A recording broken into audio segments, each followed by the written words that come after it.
Alright guys, Mr. Rofe here, just to do a bit of art now with you guys. Obviously it's been a little while since I put any art out there, so I wanted to talk about some of the things I've been doing, and some of you know that I actually run a postcard art group. And so what I thought I would do is I would do something on that, and these are just some of the postcards I've got from some of the people around the world who, you know, are part of that group. And you know, what I really like about them is how different they are. You know, this guy here, he actually used to work for Disney, this guy, and he was a designer or illustrator, and you know, he creates these little characters and send them out. I really like those. But then you get other people who do printmaking, and these are based on some trees. And then other more abstract artists who do kind of landscape stuff and things like that. But it might be that people just want to, you know, come up with some patterns and designs and things like that. And anything goes when you want to make an art postcard and send it to someone. So I thought I might show you that, because it's something that you could all do at home and send to some of your loved ones and things like that. I'm sure they would absolutely love it to receive an art postcard from you. If you want, you can even send me a postcard to the school address, and then I'll post one out to you later on. So if anyone, I'll say that now, if anyone sends me an art postcard, I'll send them one back. There you go. All right. So you can do this on any paper. I've got some thicker paper here. This is watercolor paper.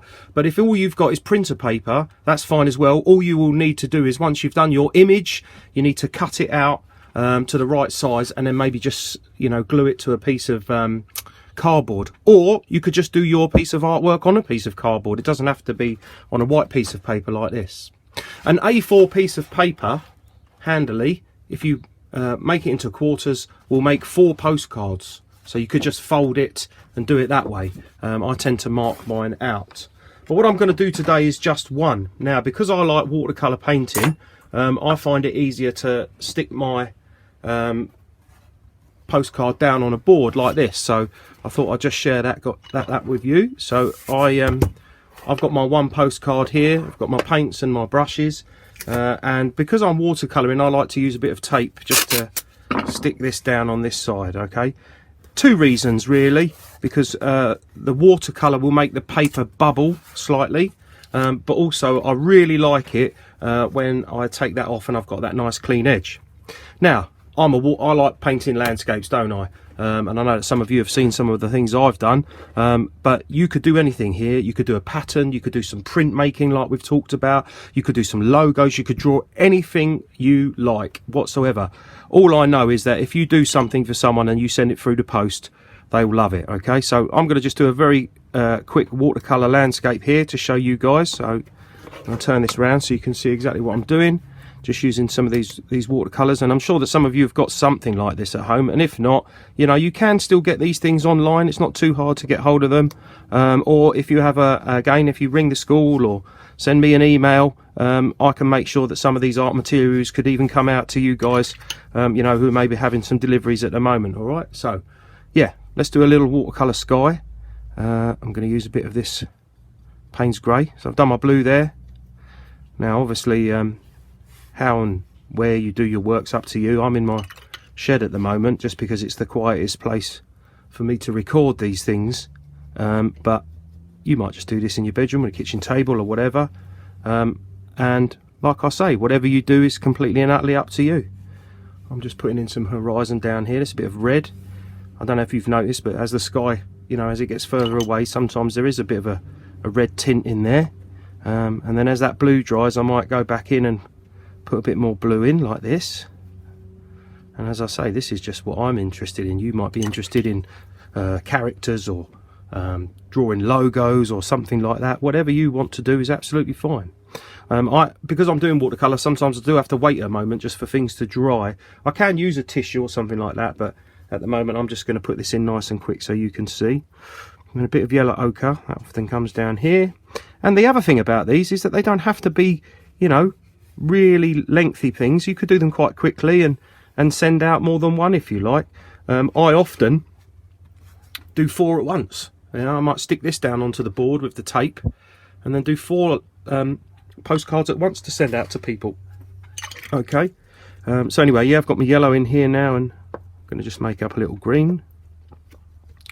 Try not to use them straight out of here. I try and mix them up a bit so that the colours might match, you know, what I'm trying to paint. That's a bit lively, that green, isn't it? like this. Even with these watercolours, I'm trying not to get it too wet, so I might take some of that back out like that. And then I might think about putting in a distant hill there. Obviously, most of the time when I do my painting, I work outside, and working inside means that things take slightly longer to dry, because the obviously the wind and the sun isn't on the page. But I'm just playing around here and seeing what I quite like. What you do will be up to you. So I've got to wait for that bit to dry now, and while that's drying, just before I put the next layer on, I'll talk about stamps. That's a second class stamp. You can buy little books of those, or them individually. I'm sure that if you ask someone at home, they might even have some, but you can get them in your shopping. And they work out at about 60p, okay, and that would take a postcard like this to anywhere in the country, and I don't think that's too bad a thing. Sometimes if you wanted to send something to someone in another country, you could buy what's called an international stamp, and they are the same for anywhere. So if you want to send a postcard to anyone anywhere in the world, that costs £1.25p, and you can get some of those from the post office, or you could get them yourself, you know, in your shopping and so on. So I'm just going to put a few weird trees in here, and again, you can see because it's wet, as I'm putting these on, the paint's spreading out a bit, but I don't mind that, you know. I'm just playing around here. I'm not too worried about whether it looks exactly like a specific place or time. The paint is still really wet, but as I put those in now, I'm starting to think that might look a bit more like a horizon of somewhere where I know. Obviously, I go walking with the dog every day, and I see different places, and I'm starting to think this might look a bit like a hedgerow now. Look, yeah. Now, when that's dried, I might add a few more lines in there and things like that. Anyway, so let me show you what you would do then. As I say, I like to use tape because it gives that nice clean edge. But, you know, very, very simply, once you've done your painting and you're pleased with it, or your drawing or your piece of artwork, if you've got 4, you just cut them out like that, and then, you know, sending postcards is something that you might have never done, so I'll just show you really briefly how you do it. Let's sit him up there to dry. So if you've got the image on one side and you turn over, the easiest way to do it is to draw a line straight down the middle. Over in this top side over here, that's where your stamp goes, like that. You write your message on this side, so, you know, to whoever you're sending it to, and so on and so forth, and then the person who you're sending it to, you put their address on that side, okay? And that's how easy it is to send something like that. And I'm sure that you guys could have a, oh look, it's rained a bit in mine because I've stood it up. And the good thing about watercolour is that you can sort of fix any problems like that. But yeah, you can see now that when I pull these off, I would be able to maybe wait for it to dry a bit more and then write my address on the back of that, and I could send that off in the post box. Anyway, there you go, sending art postcards. Why don't you do it? Because I think that there are people out there who'd really like to hear from you. And as I say, if you want to send me one, I'll send you one back. Okay, just send it to the school. Bye now.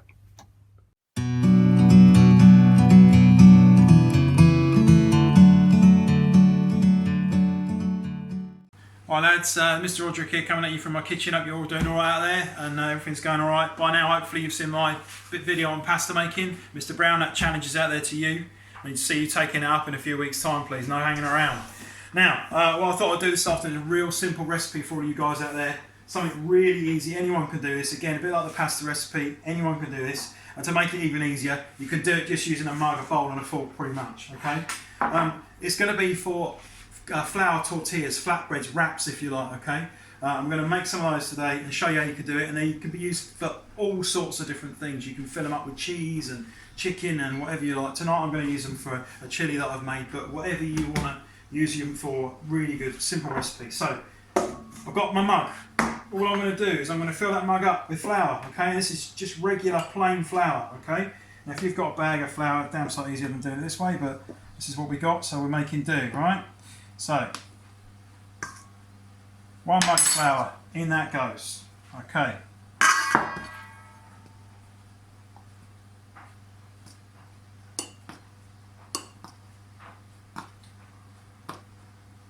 Two mug of flour, in that goes. Oh.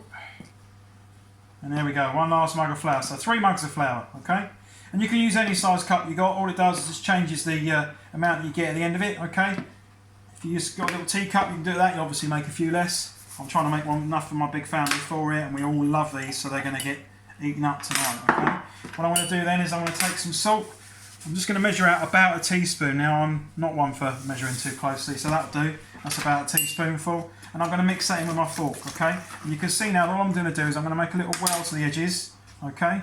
So I've got a little hole in the middle there. And then I'm going to take my mug and I'm going to get some oil in there. Now, you can use any sort of liquid oil that you've got. So you could, if you wanted to, use melted butter, melted lard, olive oil, sunflower oil, vegetable oil, whatever you've got to hand. Any of those things will work really well for this recipe, okay? And I'm going to fill that mug to about a quarter full. So you can see that there, okay? And then I'm going to go over to my sink and I want to get some nice warm water. I don't want the cold water, I want the warm water. Nothing too hot. That'll just make the next job a little bit easier. And all I'm then going to do is fill that mug up to the top. I'm going to go right to the brim. There we go, like that. Okay? So you've got 3 mugs of flour to 1 mug of liquid, and you're going to pour that in the middle, just like that. Real simple, like I say. Okay. And then I'm going to take my fork, and I'm going to start just bringing that in from the edges. Okay? Get a nice little batter going on in the middle there. You can see that there on the camera, hopefully. Little batter going on. And then I'm going to start to bring it in from the edges, okay? And then stir that in. And it'll come to a point where your fork's not doing an awful lot. In fact, if anything, it's probably just tipping the flour over the side. About there like that. So what I'm then going to do is tip that out on the worktop. Okay. Now what I find with this recipe, sometimes, depending on the flour you've got, and the flour you're using, the liquid isn't quite enough or it's a bit too much. So we're going to measure that and figure out as we go. What I want to do is start to knead that together, okay?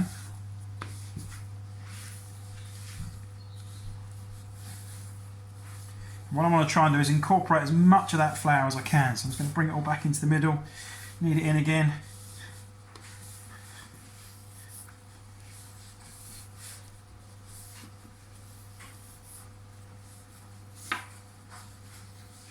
You can use any kneading method that you like. Some people like to do it with their fingers like that. I like to stretch it out like that. That works the gluten in the flour. Really does a good job there. Okay. You can see most of that flour now that I had has gone into that bowl. Okay. And what you should see is it start to smooth out on the edges. So it's not floury on the edges anymore. All that oil and water in there has worked into that flour. Just going to give it a good working out on the worktop here. Okay.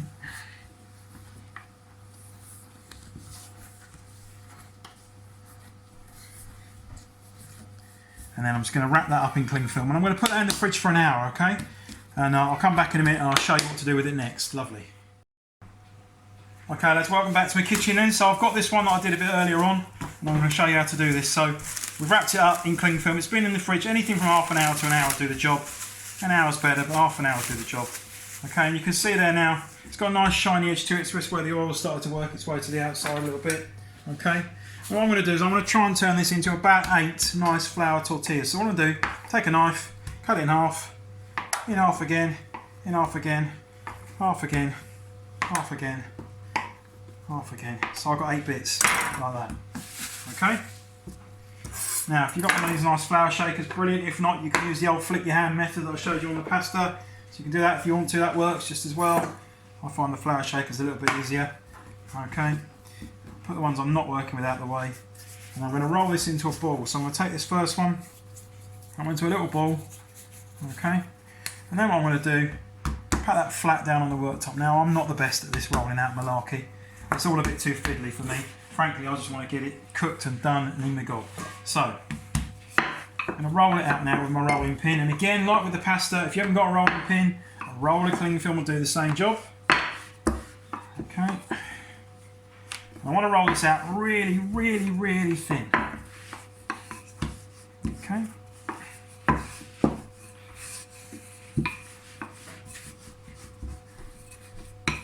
Okay. about like that should do. Now when you do this, you're going to want to do the others at the same time, yeah? So you're going to want to make sure that they're all ready to go, okay, before you start cooking them, because the one thing you don't want to do with these is let them cool down.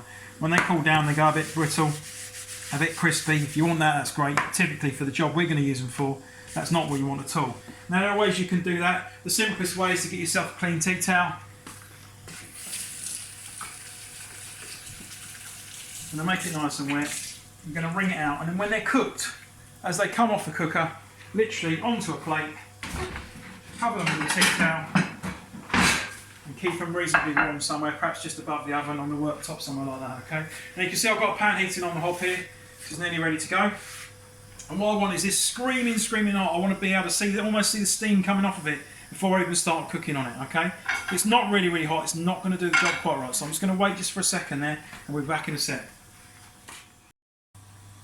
Okay, so while the camera's off, I'll just roll out a second one there. But you get the idea, they're really thin, and the lovely thing about this is you could use this now for a tortilla, put a little filling in it once it's cooked, you know, roll it over, make something really tasty out of it. You can make it into little burritos or chimichangas if you know how to do all of that. You could just turn it into a pizza base, put a bit of tomato on the top, bit of cheese, whack it in the oven, really thin and crispy pizza base. It's really versatile bread, really simple. What I'm going to do with it is I'm going to whack it on a really hot pan, and I want it to be really scorching hot.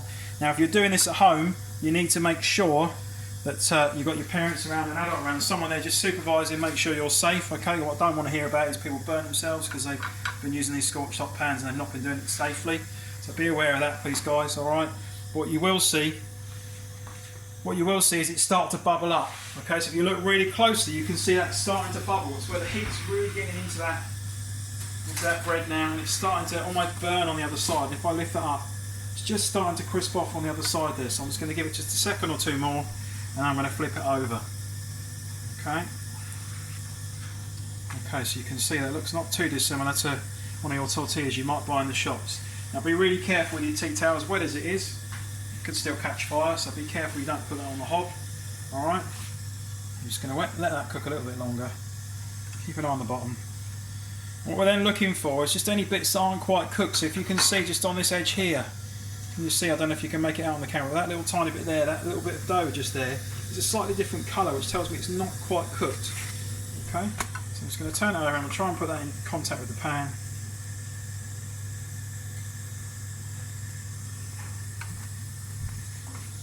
And there we are. One little flour tortilla. Now, like I say, you can do all sorts of things with that. I'm just going to cover it over and make another stack of them in a minute. But you can fill yours up, bit of chicken, bit of cheese, bit of salsa, bit of grated cheese, bit of, I don't know, whatever you like, tuna, salads, avocado, whatever you like, get it in there, get it in your gob. It's really good for you and really tasty. Have fun with it. See you later, guys.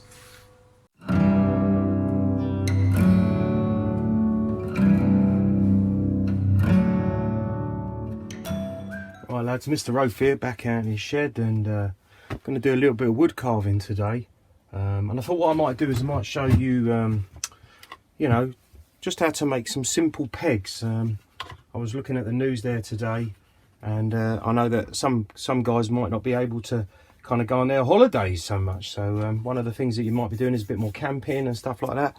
So I thought what I would do is I would show you how to make tent pegs. You know, you can make your own dens, bases, whatever you like, even if it's just in the garden. So I've got my tool roll here, as you can see, and I've got a piece of leather on a board here. And what I'm going to do with that is just hone or sharpen up this blade. And, you know, it's a real simple process, this. When you are you don't need to always use the stones to sharpen your blade. Sometimes they just need to get the edge put back on them. So we use a little bit of this metal polish. This is called Autosol. It's car metal polish. And we put a little bit of that on the leather strop. And the difference when you're doing this honing is that you actually pull the blade towards you. Yeah, so you hold it and pull the blade towards you like that. Otherwise you'd cut in, and you just do it on each side, and you really want to do it about maybe 50 times really, but I know these blades are okay, so I'm just giving them a little touch up to make sure they're okay. And you can do the same with your other knives. These are those Mora knives that I use. I think they're brilliant. Everything I've ever needed them to do, they've done it. And I would normally do this before I do any carving. Okay, anyway, so I'm only going to use a couple of knives for making this peg. I don't need an awful lot. And when it comes to what wood you could use, you could, if it's all you've got, use a bit of pallet wood like this. This is something that I've got from a pallet, and it's quite easy to draw the shape of a peg on there, or a stake. You know, the kind of stakes that you might sort of see when you put up a much bigger tent. You know, usually has something like this and a space underneath here for where the rope could go, and then that normally comes down into a point like this. Yeah, you could cut that out and carve that quite easily. I'm going to try and make one out of a piece of timber just out of my wood pile, and that is a piece of willow, no, alder, and I'm looking for something straight with not too many knots in it. This is very old. This is, you know, probably split and cut last year, but I just thought it might be a nice thing for you guys to see how to do. You can make tent pegs by using green wood, and in fact it's a lot easier to carve green wood because it splits nicer and it carves easier because obviously it's got moisture in it. But I thought for today I might try and show you something a little bit different. I'm using a chopping block here that I've made, and some of you guys were there when I did that, but yeah, I'm going to just split this down, you know, maybe an inch thick, and then use it to create my block. And I don't tend to need to hit things too hard with the axe. I can get much better results by using a mallet, yeah, to do the work. So I'll just use this to split. I could do this with a knife, but it is a bit easier with an axe. And what I'm looking for is a nice blank like that. Okay, we call this a blank when we're doing carving. Yeah, and you can see the dimensions of it there, and because it's got no knots in it, it's split really straight. I tend to take the bark off next just because it makes it an easier surface to work from. Now this is, as I say, what we would call dry wood. It's matured, it's seasoned. This actually might be a bit of oak actually. I don't think it's oak, I think it is older. And what we're going to do now is just shape this using the axe a little bit, but there's nothing wrong with doing all of this work by hand using the knife, just like this. It just takes a little bit longer. I'm someone who tends to like to draw what I want to make on the face of the wood because I just think it makes it easier for me to see. And I'm going to just draw this rough shape of a stake there with its little round bit there that I can use to tie something around, and then I'll use the axe to shape that. You want to leave this bit quite big if you can, because that's where you're going to hit it in order to drive in your stake, so don't make that too thin. What's very important when you're working with timber like this is to actually work out the direction of the grain. Now we know that it's going this way, and that's up and down what would have been the trunk or the branch, but the wood fibres also are either coming up this way or coming up that way, and you should know how they lie by when you carve. You'll find it much easier to carve one way than the other. So I actually think the wood fibres in this piece of wood are going that way, which is good because that's the way my point's going. So anyway, I'm going to shape this with the axe now.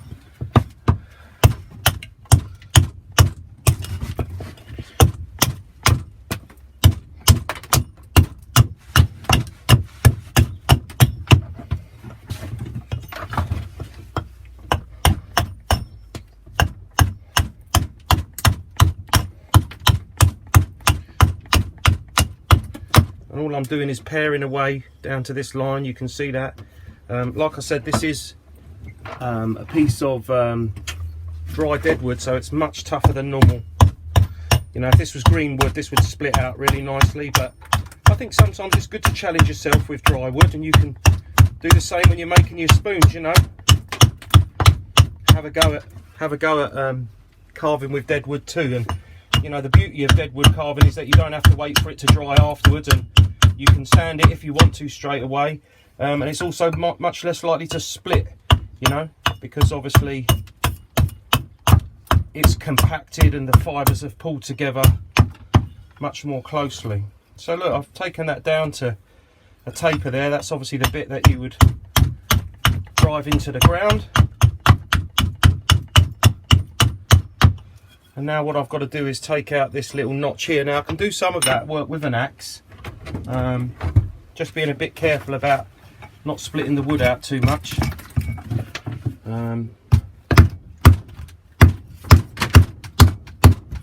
Going one way then the other, making those stop cuts. You could do this with a saw, you could do all of this with a knife. Carve this out just by going in from one side and then turning around and going in the other side like this.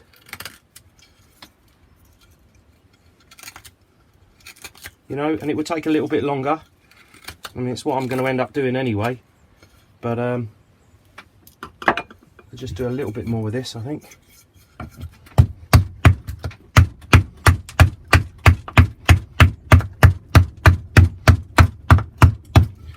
I think axes are a great tool. Obviously, I would like to make sure that, you know, whenever you guys are doing any work like this, you're being really careful and mindful of that. Maybe you've got someone there to watch and help you. We're looking for something like that, really rough and rustic. And then what I'll be looking to do is to use the knife I've got now to take this down and maybe refine it a little bit. So these big long power strokes now with my forehand grip.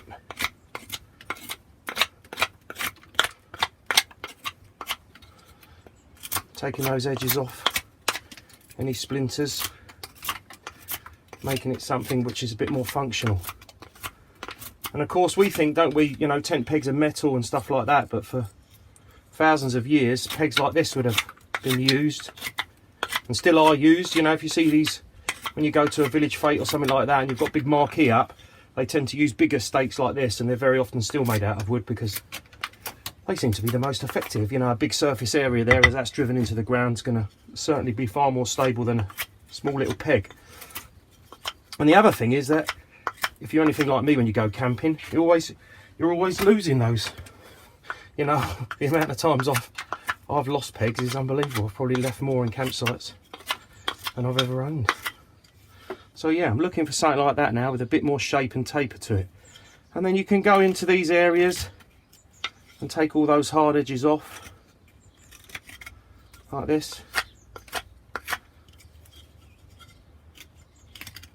and hopefully end up with something,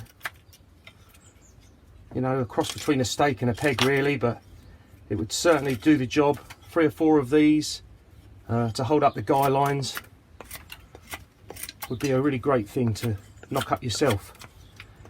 And also, if you're someone like me who might want to go walking out into the countryside and maybe just take a tarp with you or something like that, it's nice to know that you don't have to carry everything. You know, if you've got your knife with you, you can make that when you get there. There's always some kind of timber, dead timber that you can use, or green timber that it's safe to take and cut because you're not going to impact on everything else. The last thing I'm going to do is this edge here around the top. I'm just going to take the edge off, and the reason I do that is so that when I hit it to knock it into the ground, this chamfered edge will stop it from splitting, and that's a really handy thing to do. So obviously my knives are nice and sharp, and I hope yours are as well, but certainly chamfering the edge there will help. So there you go, a real nice simple rustic stake that you can use when you go camping. Give it a go. See you later. Bye.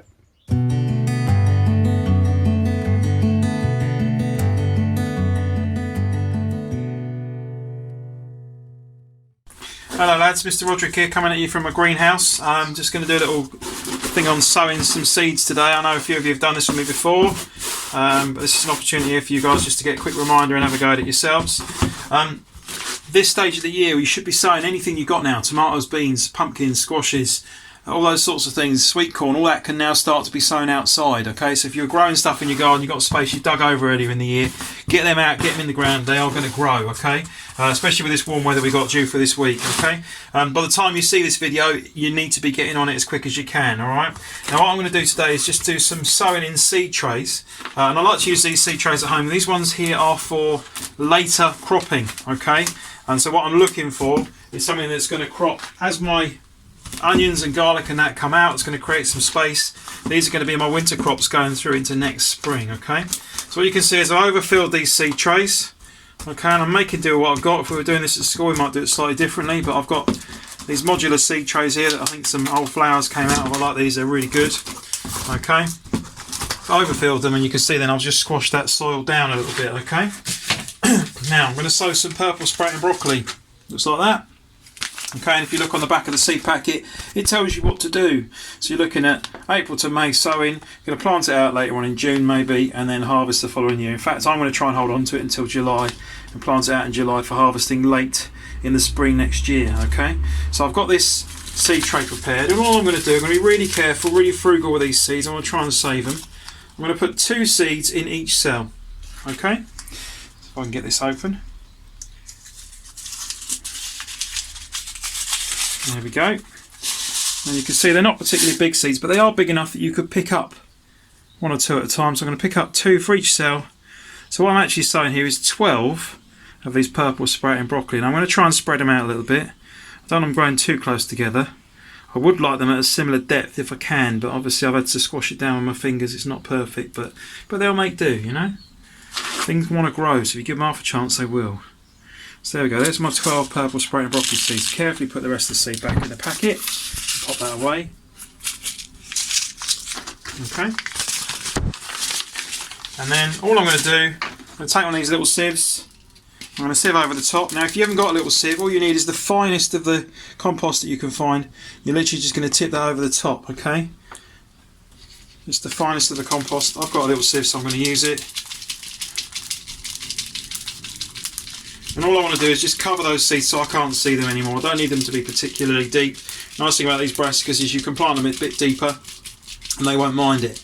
So you can get away with that a little bit with brassicas, with cabbages and broccoli, sprouts, all those things. You get away with that a little bit. I'll sow them a bit deeper. So I can't now see those seeds anymore, so that's good enough for me. I've got a little label there. Purple sprouting broccoli, I put the date on it. Okay, you see it on the camera.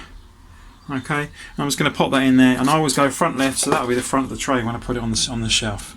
Brilliant. Right, I hope you're having a good time out there, guys. Make the most of the sunshine. Get out in your garden, do some good stuff. All right, take care of yourselves. Speak to you soon.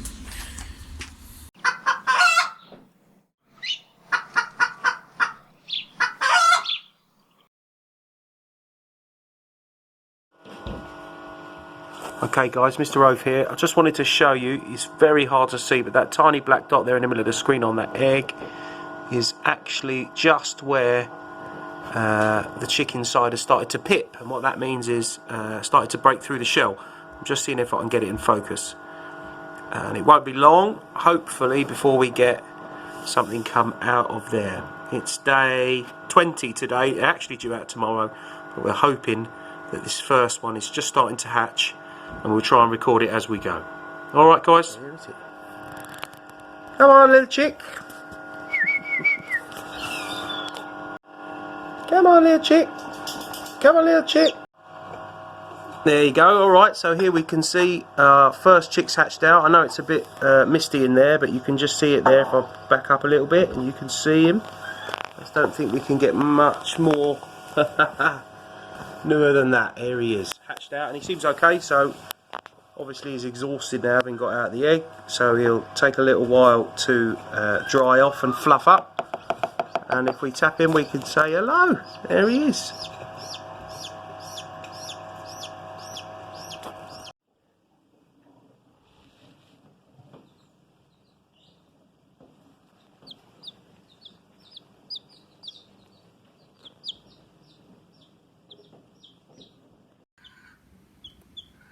And so what I wanted to do is just show you how big they are now. Here you can see the 4 that hatched out, and their feathers are just starting to come now, as you can see, on the wings particularly. In the background you might be able to hear the big birds, but yeah, this one closest to us here has got slightly darker markings, and we think that that might actually be a cockerel, but I think we've probably got 2 cockerels and 2 hens, but it's very hard to see. But they're doing really well, and we got 4 to hatch out of the 6. Here's the electric mama hen thing, as you know, and they're in quite a big cage here. and you can see obviously got their drinker and their feed and stuff like that. But yeah, they're doing really well and they're growing really quickly every day, and starting to have a little jostle battle here now to who's the boss and stuff like that. Like all hens, the more you handle them, obviously the more tame they're going to be. And you can see now, look, this guy. Hey, come on, come on, come on, come on. You can really see in there now. Let's see if I can get that to focus and you can have a look at his wings. There you go. There you go, mate. I think this is a cockerel. Hello. And they are super tame because we've handled them a lot. So I'll try and post a few more videos so you guys can see how they grow. Okay.